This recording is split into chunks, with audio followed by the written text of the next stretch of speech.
Hi again. We're back on. We're back. Thank you, Carr. Well, you guys know it is Monday, and I love to start the week off with some inspiration. We all know the hashtag Motivation Monday. That's all over social media, but we have some motivation right here in our own backyard. And today we are going to hear from a nonprofit organization that is serving our unhoused community here in Detroit with a common luxury that most people likely take for granted: a nice hot shower. So we're going to talk with the executive director in just a second, but check this video out that'll set up everything for you. Come in and give them a shower, and give them a hug, get to know them, give them some love, tell them somebody cares, It's from the heart. I was out there for 3 years, so I know. That's something I'm proud of, and I don't tell a whole lot of people, but it was tough. I come here every week for a shower, food, whole 9 yards. This is a nice little setup they have here every Saturday. Oh yeah, there's definitely a need out here. Out here in Detroit, there's a lot of people out here on the streets. Well, they come in, they're dirty, for sure. Most of them haven't taken a shower in at least 2 weeks, 3 weeks. Greet them, we give them some underwear, socks, clean underwear, socks. The trailer's heated if it's winter time, so they don't have to worry about hot water. They get in there, take a shower, and they come out and they have a smile from ear to ear. The showers feel like you're taking a shower at a residence. Man, that trailer feel like it's you at home. Well, this wave project's been a real help to people around the city of Detroit. You guys done a lot for people. It's amazing what a shower can do for you. Just think if you didn't take a shower for 3 weeks. You guys helping out with people who really need it, You're just giving them a shower, but that's something that we all take for granted. And I think we're doing a good thing for them, and they really appreciate us. When they get out, the smile alone tells the story. Thank you, and keep up the good work. I say thank you from the bottom of my heart. Thank you. Watching that video like I did the first time I watched it, I can't help you. I want to welcome Executive Director Todd Gordon to Jason Carr Live today. So glad to have you on, because you've been on Live in the D before. We've had you on. We've talked about the WAVE project. And I just love the work that you guys do, and I really appreciate it because it's something that I just know your average person doesn't think of. They really don't. Yeah, it's truly something that most of us take for granted, that we have a safe, secure bathroom, a shower, a facility literally feet from our bedroom most of the time. Yeah. And that there are hundreds or thousands of people in our area, in our state, that struggle to find those facilities. And it's not all doom and gloom, but to think about, the mental health aspects of that, the personal health aspects of that, and just what a wonderful moment it is to be able to provide people the space and opportunity to refresh and cleanse and take on their day, as I had to do this morning and many of us had to do. So it's a blessing to be a part of, for sure. It really is. It really is. And I want to go back to the beginning. Sure. Let's talk about, first of all, what does WAVE stand for? Because it has significance. Yes. And, what was the, impetus? What was the first inspiration behind starting this? Well, I have to shout out, our core group, our founding group. We had 6 people that co-founded WAVE Project. WAVE stands for Welcoming All, Valuing Everyone. And, as with anything, we sort of were trying to seek out a name that we felt connected to, that had meaning. And I feel like it was one of our co-founders, Todd Burke, who came up with the acronym Welcoming All, Valuing Everyone. And that's just who we are. There are a lot of components and pieces to what we do. We try to be very organized and responsible and mission driven. But first and foremost, we welcome everybody. And we're about sharing love. And so for us to live that and wear that and be that, especially in these times, as everybody knows, it's super important. Yeah, and your core value is in the name. Amen. It's in the name. I love that. I love that. Now, so when people usually think of serving the unhoused, I don't like to call them homeless. Sure. they usually think about how to get them a hot meal, Mm-hmm. right? How to get them a warm jacket in the winter time, Yeah. right? How did you guys identify the need of, hey, people need a shower? How did you come to that? How did you identify that need? Yeah, our first call was to the marginalized, right? The people that are kind of pushed to the edges of society, people that literally most of us, myself included, I'm no better than anyone, tend to walk by. So we felt drawn to people that are experiencing homelessness or the unhoused. And within that, we just felt really strongly as we prayed through this and thought through this, that we wanted to do something unique. We wanted to serve a unique need and not duplicate services. And there's actually a wonderful organization out in California called Lava May that has been doing shower services in the San Francisco area and beyond. And they actually put together some toolkits and assist a lot of other organizations to get mobile shower programs going. And that inspired us, but we also wanted to make sure that it was actually a need here in Detroit. Right. So we tried to do the work of meeting with local organizations. Back then we met with the Macomb Warming Center and the Macomb Homeless Coalition, and we actually did a whole year worth of homeless outreach barbecues in which we would meet with the community members and volunteers and ask. And of course, when you talk to people who are in the nonprofit sector related to people experiencing homelessness, items 1 through 10 are housing, literally. Absolutely, right. But right after that, like you said, there's food, there's clothing, but hygiene tends to fall way down the list. And again, it's sort of counterintuitive in that, like for most of us, we feel our best, we're able to charge into our day when those things are taken care of.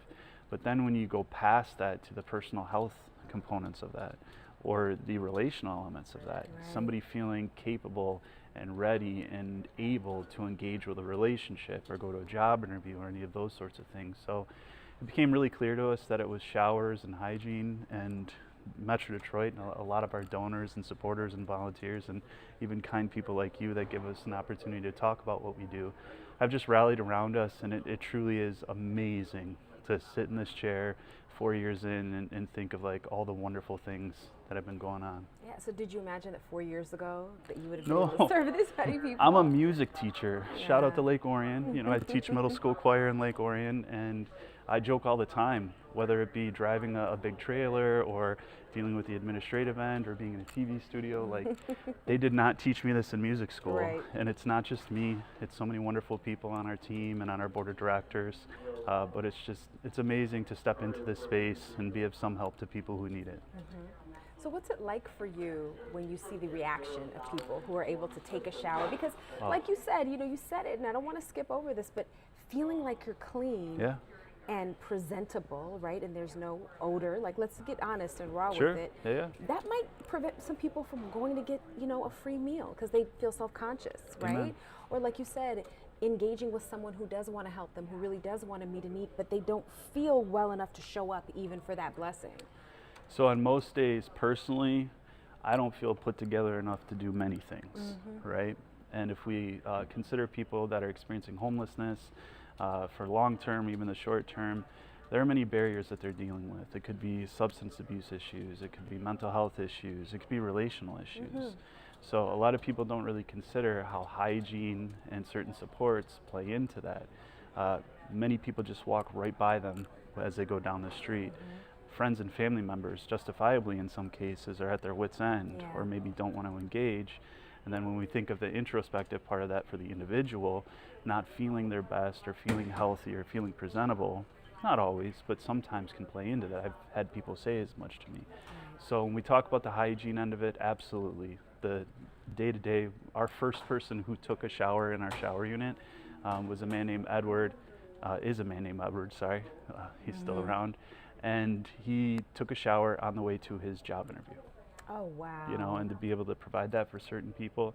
But I've also had people share with me, this was such a blessing. It is such a magnificent moment to see somebody who is feeling closed off, who is feeling guarded, who is feeling less than, and a little reluctant, go into a shower stall and emerge 15 minutes later, and as you open the door, to just be beaming and to be very confident and refreshed. So That moment is, you can't replicate it, and I invite everybody, even yourself, to come out and experience that, because it's one of the truest like pieces or moments of joy that I've seen.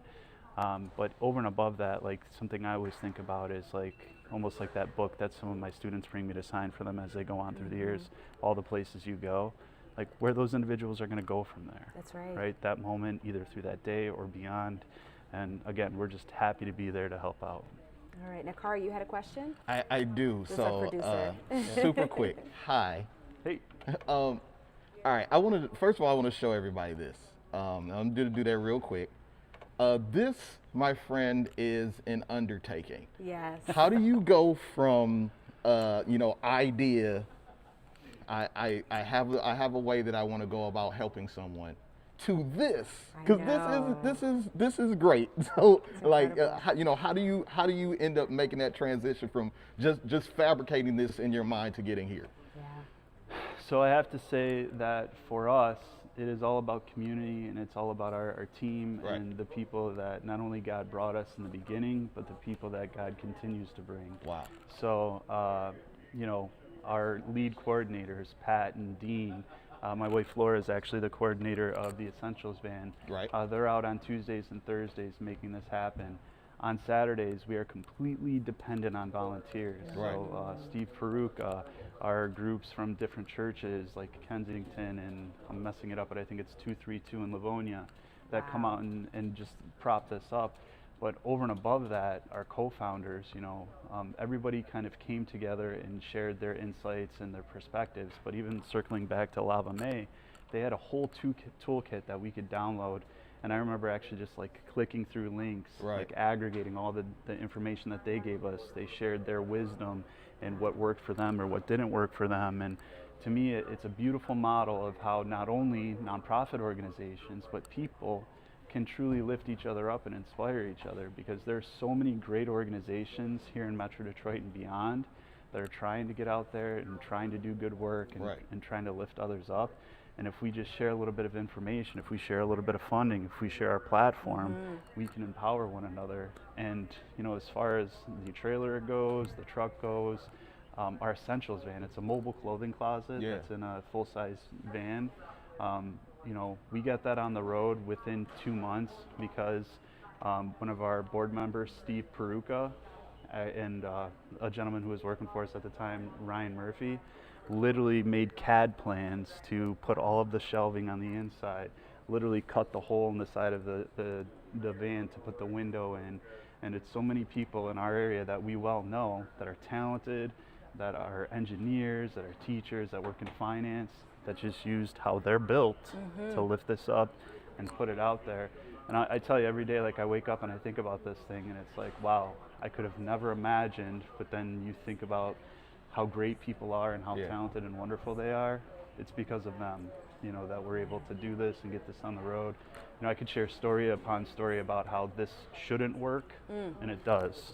Like, my father-in-law and my next-door neighbor are actually like our accounting department. Right. And they're like pros that have been doing it forever, CPAs, controllers, and they just donate their time because they're wonderful, That's amazing. That's such a good question, Kari, because you think about, gee, I would love to do this thing. And then you look at the actual shower live, it's there, people can go in there and they can use, that is a lot of engineering. So that's like, I feel like taking that from ideation to making it something real.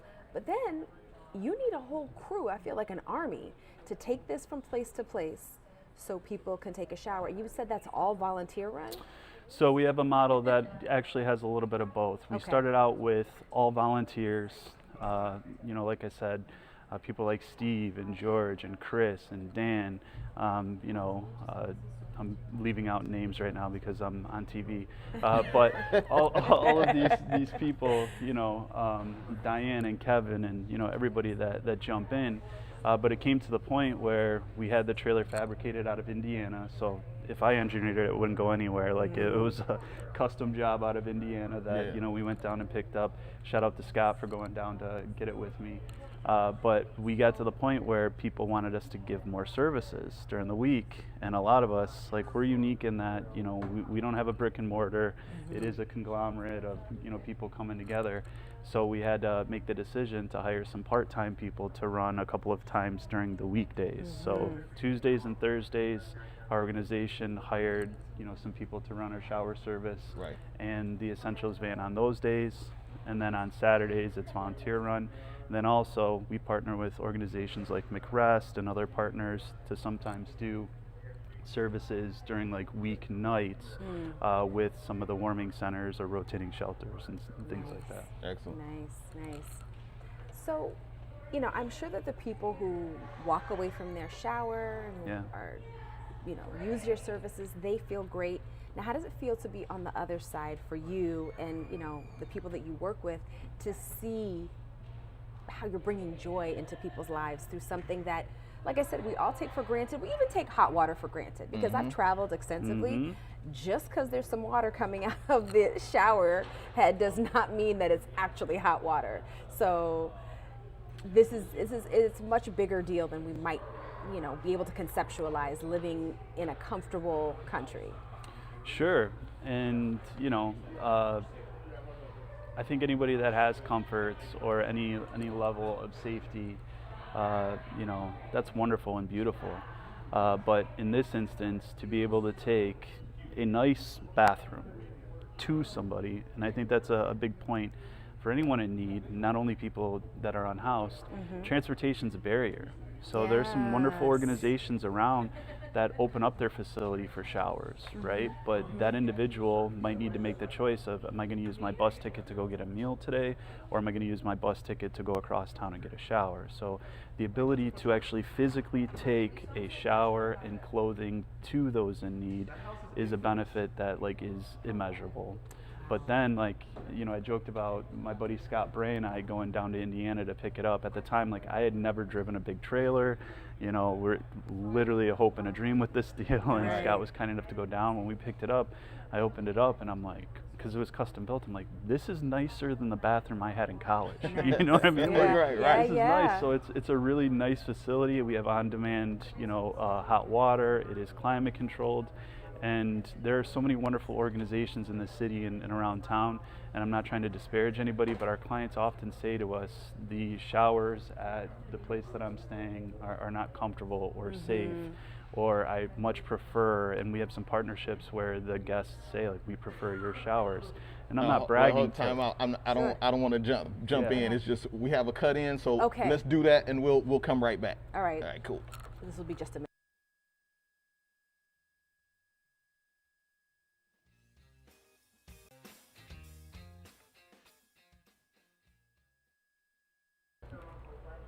All right, guys, we're continuing on our conversation. We had a quick news cut in that we had to get in, keep us all informed about what's happening in our town. But we were talking about showers and safety, and how people were saying, you know, some of the people that you serve say that they really appreciate your showers because they're clean, they're nice, and they're safe. Because as you were telling me when we were off camera, you can go in there and lock it and have complete privacy. Talk about that a little bit. Yeah, it's sort of interesting because for most people that I say, yes, we provide services for people experiencing homelessness, there's like, all right, that's great, what do you do? And then when I say mobile showers, they're like, what is that? You know, and that sounds sort of off or sketchy. And so it's this interesting dynamic where for the first little bit, part of our responsibility as an organization is relationship building and being consistent so that we can earn the trust of the site or the guests, you know. So there is some reluctance at first, especially with the population that generally has to live an existence in which they have to be on guard 100% of the time. But once our guests actually go into the shower unit and experience it, you're right. And this is what's been communicated to us, most of the situations that they may go into are either community bathroom situations or bathrooms in which some people might not feel as safe or comfortable in, so they can go into our shower unit. There's a lock where they can lock it. It's climate controlled. There's a sink, a toilet, and a shower. And I do have to give all the credit in the world to all of our volunteers, Steve Peruka, You know, Dean, Pat, you know, everybody that works there, because we clean after every single shower. We work hard to keep up the maintenance on the trailer, and you know, we're not looking to be boastful by any means, but our goal is to make it comfortable and safe and an enjoyable experience for all of our guests. That's amazing. And just even be able to lock that door is such a big thing. Yes, and there have been some comical situations where, you know, we're knocking and we're saying, hey, come on out here. You know, they're a little too comfortable in there, but like, you know, one of our main guys, Steve, jokes about it all the time. Like, he needs his time, and we all understand that. And it's this balance between, you know, being equitable to everybody who's waiting and being patient, and it's beautiful just to get to connect with people and be around people and offer them one of the comforts that they might not normally get a chance to have. And even like you said, the fact that you're mobile, you help people from having to make the decision, like you said, to use their bus ticket to either go get a meal or get a hot shower. Again, that's huge. Like, that really hit me, because I didn't even think of that part of it as well. Like, you come to them. Yeah, and one of the most wonderful parts of what we do is the ability to partner with other organizations. Part of our model is, if we're establishing a site, we want to be on a major bus line so that our guests have an opportunity to have access. Second critical component is to actually partner with an organization that provides related services. So for instance, we're on the east side with a group called Team Wellness Center that provides mental health supports and substance abuse supports. And then we might actually like do a service there and travel in the next few hours to downtown to Central United Methodist, where we're working with NOAA Project that does so many different things, like provide meals and clothing and social services. And we're really excited that we just established a partnership on the west side with the 4th Precinct, in which, you know, the officers and even all the way up to the commander are supporting our services right in Clark Park and other places. So it's an ability to provide services to the guests, to connect with community members, to connect with partners, to provide as many different resources as possible, and just to connect with people and get to know them just like this, and to actually ask somebody their name and to ask them about their life and their experience and just rest in that with them. It's beautiful. Now, that takes a lot of empathy. You know, so where did that come from? What was the source of that for all of you guys who started WAVE? Well, we are an independent 501c3 nonprofit. We're not affiliated with any organization or church or any of those things, but a part of our founder's story. Sorry for hitting my mic, that's a no-no. Just let your eyes go right there. My bad. Carr's like, you're good, you're good. Don't worry about it, dog. You're good. Our personal faith, you know, some of us are Christians. Again, we welcome all, valuing everybody, so that's not a prerequisite or anything that's, you know, over and above what's going on for many of us. But we, as a founding group, as the co-founders, were led outside the walls of our church to kind of live out the golden rule, treat others as you wish to be treated. And to circle back to what I said earlier, the marginalized, you know, before this, some of us were doing a worship service for a memory care, Alzheimer's and dementia floor in a local senior citizens facility, and it's the same sort of thing.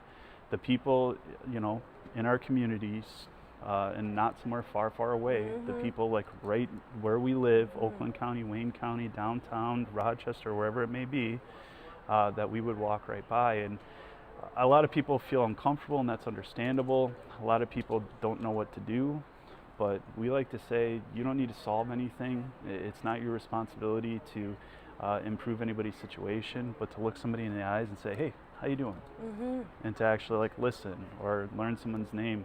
One of the things I love about our coordinators, Pat, Dean, Laura, Steve, you know, George, they work to learn people's names, you know, that we try to be consistent and go back to sites. I'm terrible. I'm not smart. I forget names a lot. I forget my own name. But the fact, like just yesterday, I was, you know, in Clinton Township, and I dropped into a Starbucks, and one of our guests that we normally see in Mount Clemens, named Mark, was there. And, you know, I knew the face, but I didn't know the name. And I went home and I told my wife, like, yeah, you know, I saw Mark at. She's like, yeah, he always hangs out at Meyer, and we were like literally like right by Meyer. It's like the ability to connect with folks and, you know, rise above circumstance or race or gender or any of those sorts of things or circumstance. So we're not special. It's just, you know, a call to treat other people the way we wish to be treated. And, you know, that goes all the way from the volunteers to our employees to our board of directors and so many of our partners too.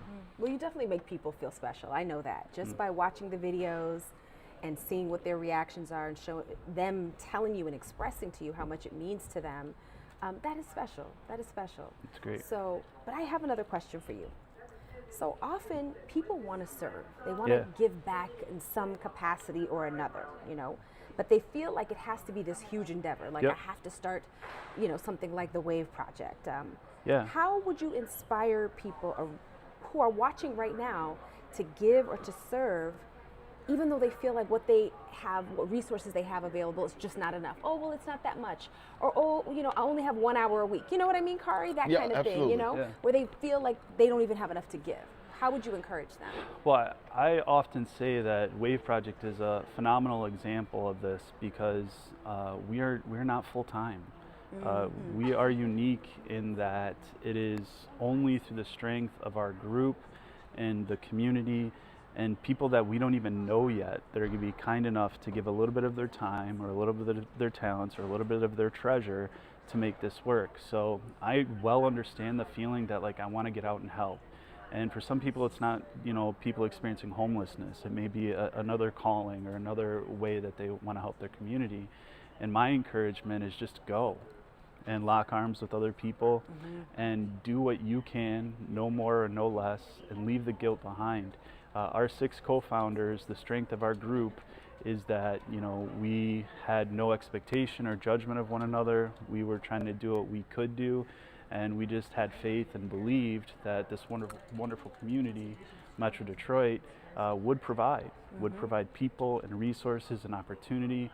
And you know, you don't, like you said, you don't necessarily need to start anything. There are so many wonderful organizations within 5 minutes of where we're sitting right now that you can spend 1 hour a month with, and that means everything to them. And especially for small nonprofits like ours, like I can say like, hey, we've already started it, you know, come to our website and click on volunteer and come down for, you know, a couple hours a month, or even for those of you who may not, you know, feel led or comfortable in the interpersonal spaces or might not want to clean bathrooms, don't underestimate the value of your contribution or your donation. Sometimes it feels like people say that it feels like, you know, you're throwing dollars into the ocean or whatever. For us, literally $10 a month makes all the difference in the world, and it really truly does help, and that means something. You worked hard for that, and you're contributing it, and you're making other things go. And if you don't like all that, we have a golf outing coming up in September. So, let's go. Yeah, I like that. September Smart 18th, Swing for Showers, presented by First State Bank. They're a wonderful partner of ours. And I joke about it, but I'm really not joking. If you own a business, if you know anybody who does, sponsoring a hole, sponsoring the event, or if you love to golf, come do that and help us. It's at Sycamore Hills on September 18th, waveproject.org. Right in the menu, you can click on it and register. Please do. I know I seem kind of salesy right now, but no, please. That was going to be the next thing I was going to tell you. That's what you're supposed to do. How do we help this organization? How do we get involved? Yeah, well, you know, and I think that's the thing. Like, folks always, rightfully so in many cases, feel like there are so many asks, and it forces people, not forces people, it leads people to like kind of want to be like, okay, I got it. Whether it's church, or this nonprofit, or my kid's school, or whatever else. So our ask is a hard one for many people. Hey, come out in extreme weather, whether it's the summertime or the wintertime, and come clean bathrooms with us, right? So I get that that's not for everybody. My wife jokes with me sometimes, like, you know, about cleaning the bathrooms at the house. She's like, you just cleaned 30 bathrooms today for a WAVE project. No, I'm just joking. I like that though. That was going to happen eventually. And it's not for everybody, but if you don't want to give your time a couple hours a month, like I said, contributing, even spreading the word, you know, helping us increase our following on social media, you know, liking it and sharing it. Many people don't know that that's a huge way you can help your small nonprofit, because we don't have the reach that others may, you know, so getting our ideas out there, getting our opportunities out there, coming to the golf outing, sponsoring the golf outing, our only fundraiser of the year, that would be very helpful. All right, share your resources, whatever you have. Yes. Like you said, even $10 can make a big difference. And that's real. And be brave too. I think a lot of people sometimes feel like it's not them, like, okay, other people can do that I can't. Pretty much everybody on our team has a story related to like, man, I wasn't sure. You know, I was a little bit scared. I was a little bit nervous. And the cool thing is not only from, you know, the guests, but the volunteer team around you. You step into a community, and you can do it together. Yes, I like that. So you gain just as much as you're giving. Absolutely. While coming through the process. Absolutely. This All is right, great. real quick. Yes. Yeah. Because this has been driving me nuts. I'm a big pun guy, right? A pun guy? Yes. All right. All right. So we already got the acronym for WAVE, but WAVE is associated with water. But then you got like I a didn't wave even get of that, Carr. I like that. Yes. Then you got like a wave of inspiration. Yes. From when you see something like this and you're like, oh, I can do something. Preach. Get it. Yes. Was all that wrapped in when we came up with Wave Project? I'm curious. Yeah, and I have to give the credit to our co-founders and our group, you know, Dale and Sarah and Todd and Chris Bachmuller and my wife. I would like to claim that I'm more creative than I am, and like I had an idea and it was a bad one as far as our name went. And that's the strength in any family or any community, you know, how we're built differently. I think that's another strength of our organization. Right. You know, we all acknowledge that we're all built uniquely. So yeah, you're absolutely correct.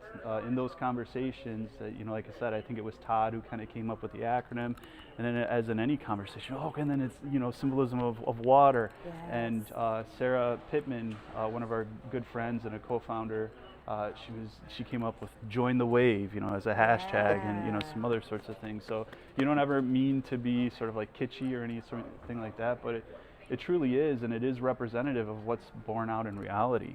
You know, I'm not gonna lie. There are some Saturday mornings when my alarm goes off at 6:30 a.m. And you know, with kids and life and a full-time job, it's not necessarily the easiest thing to get up and get out there. But the cool thing is as we were just talking about, to get out and see some of the faces I saw in the video that we've come to know, and to be with Pat and Steve and Dean and Laura and George and Chris, and like the coolest thing is I didn't know 98% of those people 3 years ago. Wow. You know, maybe I knew some of them a little bit, but like you know, so that wave of community, that wave of purpose, and you know, as somebody who lives in Macomb County, grew up in Oakland County, even the ability to, you know, get into the city and make some true connections with people and organizations, and you know, just actually be in a place that, like, you know, I've been for games and other sorts of things, but you know, to actually build connections and feel the spirit and the positivity that can exist in the city. That's great. Awesome. And he is super creative, so I love how he caught the man. wave. I love it. First, I heard it. I was like, this is what I'm talking about, because it was like 17 entendres. You know what I mean? And I'm like, that's hot. People way more creative than I. So shout out to the co-founders and all the people. You know, we actually, in talking about like how people want to get out and serve and do. Even thinking about the creative elements of this, Brian Craig Photography. Brian's one of my dear friends from the beginning. How cool is this? He has donated his time that is super expensive because he's so good and so creative to capture our images and to advise us on these creative elements and help us design websites. Mad Habit Creative, the Toms, they're guys out of Macomb County. They do wonderful work with video and photos and all these creative elements. Same thing, like came out and just came alongside us and helped us build it up. And to circle back to something I was saying earlier, you don't necessarily have to be on site. If you're an accountant and you know of an organization, trust and believe they need somebody to do that. Right. And you stepping in, being a part of the wave, joining the wave with that organization helps so very much. That's awesome. That is awesome. Yeah. And I like how we were able to talk about the different ways to serve, whether you're a graphic designer. Their website is amazing, by the way, so check them out. Accountant, whomever, just bring your talent. Yeah, how you built, who you are. Yes, in the If way you're that a you're news comfortable anchor, with. There you go. That's what I'm here for. That's what I'm here for. Todd, Producer. thank you so much for hanging out with us. Yes, and producer Kari. We appreciate you and giving us the opportunity to learn about your organization as well, because this is such a huge need that's being met for our neighbors. These are our neighbors. These are, you know, concerns in our own backyard.